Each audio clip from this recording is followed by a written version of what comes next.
ക്രിസ്തുയേശുവിൻ്റെ നിസ്തുല നാമത്തിൽ എല്ലാവർക്കും സ്നേഹവന്ദനം. ഇന്നത്തെ നമ്മുടെ ധ്യാനത്തിനായി വിശുദ്ധ മത്തായി എഴുതിയ സുവിശേഷം 9-ാം അധ്യായം 1-2 വാക്യങ്ങൾ. മത്തായി 9-ന്റെ 1-2 വാക്യങ്ങൾ.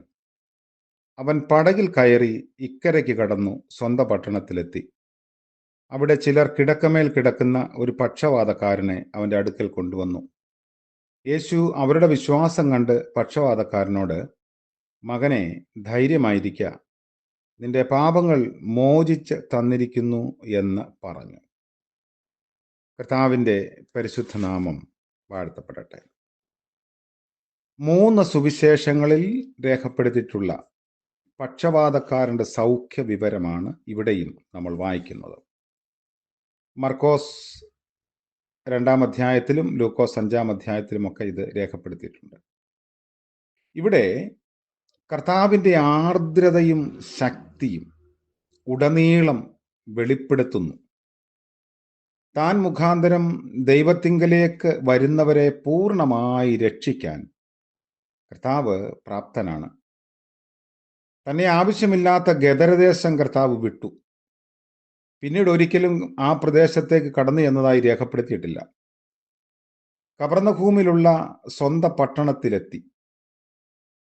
അവൻ വീട്ടിൽ ഉണ്ട് എന്നുള്ള ശ്രുതി പരന്നു.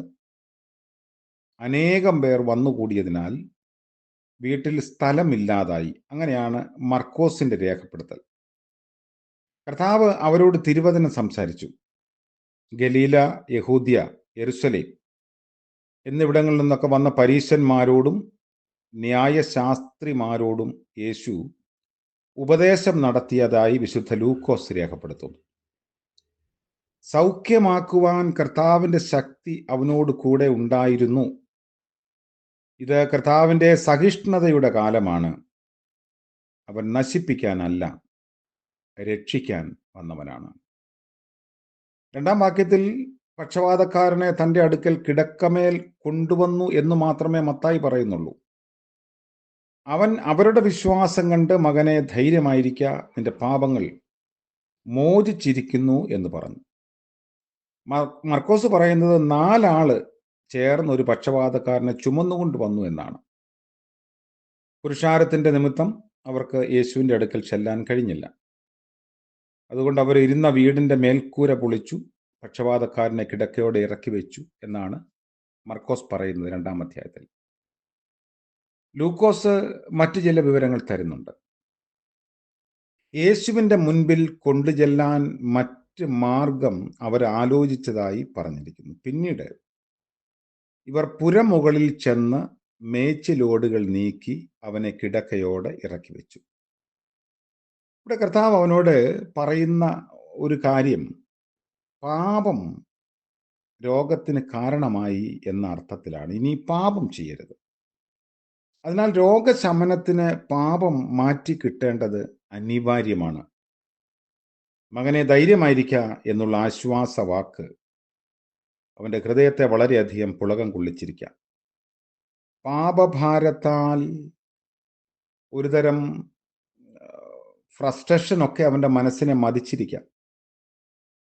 അവിടെയാണ് യേശു ഒരു നല്ല കൗൺസിലറെ പോലെ പക്ഷവാതക്കാരനോട് ഇടപെടുന്നത്.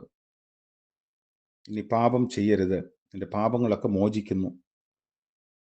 വിപരീത സാഹചര്യത്തിൽ ദൈവമക്കൾക്ക് മാത്രമേ ധീരതയോടുകൂടെ കഴിയാൻ സാധിക്കുകയുള്ളൂ. കാരണം കർത്താവ് നമ്മുടെ പാപങ്ങൾ മോചിക്കാൻ ശക്തനാണ്.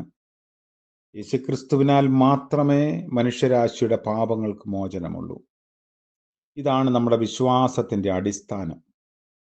എല്ലാ മതങ്ങളിലും സത്യമുണ്ട്, എല്ലാ മതങ്ങളിലും സനാതന മാർഗങ്ങളുണ്ട്, ധാർമ്മികതയുണ്ട്, എല്ലാം സത്യമാണ്. എല്ലാ നന്മകളെയും നല്ല ഉപദേശങ്ങളെയൊക്കെ നമുക്ക് സ്വീകരിക്കാം.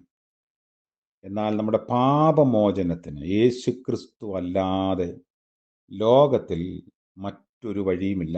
അതുകൊണ്ടാണ് വിശുദ്ധ പത്രോസ് അപ്പോസ്തലപ്രവൃത്തി 4-ാം അധ്യായത്തിൽ പറയുന്നത്, ആകാശത്തിൻ്റെ കീഴെ മനുഷ്യരുടെ ഇടയിൽ അവൻ്റെ നാമമല്ലാതെ നമ്മളുടെ രക്ഷയ്ക്ക് മറ്റു മാർഗമില്ല.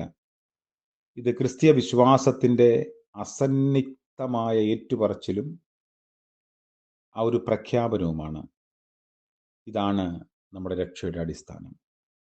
എല്ലാ പാപങ്ങളിൽ നിന്നും ശാപങ്ങളിൽ നിന്നും യേശു ക്രിസ്തുവിനാൽ നമുക്ക് മോചനമുണ്ട്. ശാരീരിക, മാനസിക, സാമൂഹികമായിട്ടുള്ള എല്ലാ പ്രയാസങ്ങളിലും കർത്താവിൻ്റെ വചനത്താലും സാമീപ്യത്താലും നമുക്ക് സൗഖ്യമുണ്ട് എന്നാണ് പക്ഷപാതക്കാരനുള്ള ഇടപെടലിൽ വ്യക്തമാക്കുന്നത്. അതുകൊണ്ട് നമുക്കും കർത്താവിൻ്റെ സന്നിധിയിൽ നമ്മളെ തന്നെ സമർപ്പിക്കാം. പൂർണ്ണമായ വീണ്ടെടുപ്പും വിടുതലും ദൈവം നമുക്ക് നൽകും. പ്രാർത്ഥിക്കാം. കരുണ നിറഞ്ഞ വാഴ്ത്തപ്പെട്ട കർത്താവെ, മനോഹരമായ പുതിയ പ്രഭാതം ദാനമായി നൽകിയതോർക്ക് നന്ദിയോടെ സ്തോത്രം ചെയ്യുന്നു. അവിടുത്തെ കരുണയിൽ ആശ്രയിക്കുന്നു. ഇന്ന് പകൽക്കാലം ജീവിപ്പാനുള്ള ബലവും കൃപയും ഞങ്ങൾക്ക് നൽകണമേ. പ്രഭാതം മുതൽ പ്രദോഷം വരെ അവിടുത്തെ കരുണയിൽ ആശ്രയിക്കുന്നു. ഞങ്ങളുടെ മോചനവും സ്വാതന്ത്ര്യവും വീണ്ടെടുപ്പും അങ്ങയുടെ പക്കലാണ് എന്നുള്ള വിശ്വാസത്തോടെ ജീവിപ്പാൻ സഹായിക്കണമേ. യേശു മശീഹ മൂലം പ്രാർത്ഥിക്കുന്നു. കൃപയോടെ കേൾക്കുമാറാകണമേ. ആമേൻ. ത്രിയേക ദൈവത്തിൻ്റെ അനുഗ്രഹവും കൃപയും നമ്മോടുകൂടെ എന്നും എന്നേക്കും ഉണ്ടായിരിക്കുമാറാകട്ടെ. ആമേൻ.